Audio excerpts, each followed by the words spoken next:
Tisadaenda pa hanzi maglazi aya ndeemucheno here. Alright, it's okay. Maglazi awa ndeemucheno zvese. Saka vazhinji as you know kuti Dr. Bheko munhu zvake akabarwa aine zvakamukwanira paeyesight. Ndakanga ndichiona zvangu but mugore ra2016 ndopandakazota problem yekuti ndakazonzwa maziso zvakabva zvandipa dambudziko rokuti nhasi uno ndike munhu anorarama asingaoni. Saka ndosaka muchona ndakapfeka mashedzi waya zvichitira kuti tiri pane mishonga imwe yatinge chidonedzawo nezuva zvitirerukire asarwadza. Moisa rimwe handiti. Alright.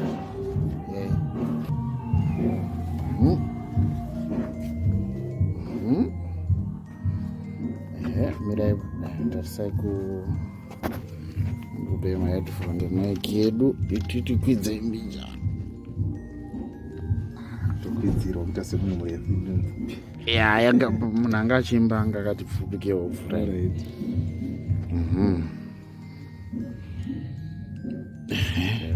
Saka tichaenda kumberi kwesongo. Kumberi kwesongo kusina chinhu moisa then tozomuvhisa kuendesa chaipo chaipo. Handiti. Okay.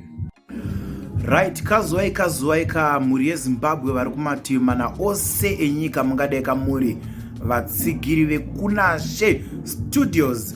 Vamwe ndo vari kunana South Africa, Zambia, Malawi, Botswana nedzimwe nyika dziri kunze kure kure uko kuEurope, ana America, UK, France nedzimwe nyika kutenda. Chandingangoda kutaura ndechekuti aiwazve subscribe hai moisa malikes pachannel yedu yakanzi Kunashe Studios paYouTube pedu nepafacebook page pedu. Tinoti kwazivai mhuri semuZimbabwe nemhuri yese nyika dzakatipoteredza. Panapa ndonzi Dr. Bheko, gospel artist. Ndabuda nepazvishavane apo tiri pano paKunashe Studios. Tinotenda kuti tiri pano paKunashe Studios pane track mutakunanzwa chaiwo kugadzirwa panapa and title track iroro Mukoma Shepi chingotaura paukama. Titenda zvakare kuti track iroro Mukoma Shepi tina the psalmist Blessing Shumba. Saka ayo inzwi charopafadza uye inoropafadza. Aiwa zvii zvamungada kuvimbisa vateereri nevatariri venyu? Chekutanga ndinotenda zvikuru kubva ndichitsika pano paKunashe Studios and matambirwo andakaitwa and mabatirwo andakaitwa acho aiwa asingazivi ndiasati asvika, but asvika anotoziva kuti aiwa Kunashe Studios aiwa nyasha dzakawanzwa and uchingotosvika chete moto oga wega. Saka aiwa ndinotenda zvikuru ndichiti vatsigiri vese nevese vanoteerera music yaDr. Bheko and nevese vanoteerera zvakare nekuteerera Kunashe Studios. Aiwa tinoti Mwari ngavaitire zvakanaka, ngatirambe tichitsigira, ngatirambe tichifamba tichibata basa raMwari kuti zviendeke. Aiwa muranda vari kuita this year 2024 nderech6. Title track yayo inonzi Torai Munondo. Ndoratiri kutarisira zvakare kuti munguva pfupi iri kutevera tinenge tatoribata mumaoko mwana wedu mucheche ichiti makorokoto. Aiwa tinotenda. Ndo pane dzimbo dziri kusanganisira Mukoma Shepi here? Ndo pane nziyo iyoyo Mukoma Shepi iri papo paalbum irori yatiri kutarisira kuti munguva pfupi tinenge taanayo. Inova yamati ndiyo mutakunanzva. Maiwe inenge ichipisa zvisingaiti. Aiwa tinotenda, ndinotenda kuti muri kungozvinzwirawo mega. Maglazi aya ndeemucheno. Tisadaenda pa hanzi maglazi aya ndeemucheno here. Alright, it's okay. Maglazi awa ndeemucheno zvese.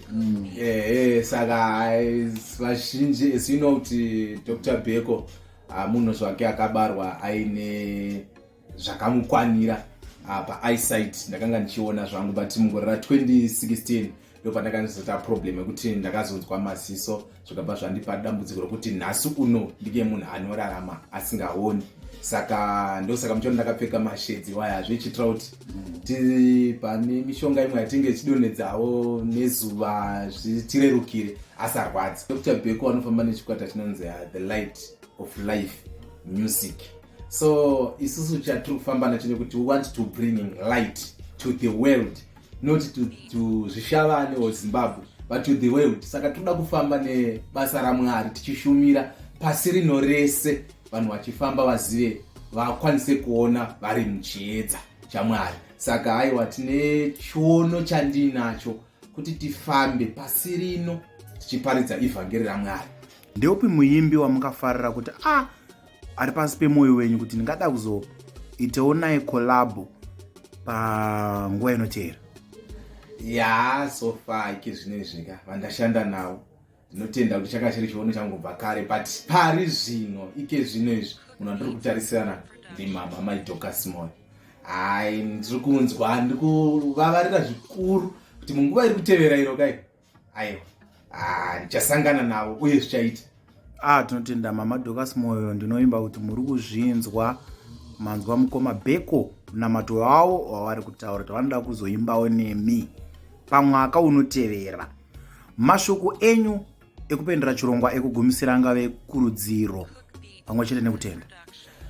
Ndinoda kukurudzira munhu wese akatumwa nebasa naMwari kuti ngatirege kugarirwa pasi. Basa raMwari ngariende, zvingarema zvingagozha, basa raMwari ngarifambe zvisinei nezvakatikomberedza. Namuna matambudziko uye ungave une urema hwinawo kana kuti zvakakukomberedza zvingakutadzisa, zvaunganasa kuti zvingakutadzisa kuti uite basa raMwari. Aiwa, basa raMwari ngariitwe, ivo Mwari vachitozvigadzira, vaitozviva kuti nzira yacho yakamira sei. Saka kune vese zvavo, munhu wese ane basa rakatumwa naMwari ngariitwe mukushinga, kupfurikidza nemukunamata, nokuti ndozvoga zvinotisimbisa mukufamba mukushumira Mwari. Ndichiti kune wese zvakare, munhu wese ane urema hwaanenge anawo, aiwa ngatisazvitarisirai pasi. Aiwa, tiri vanhuwo takafanana tese. So disability doesn't mean inability. So ngatishandei basa raMwari tichitenda zvakare kuna Studios nemaproducers.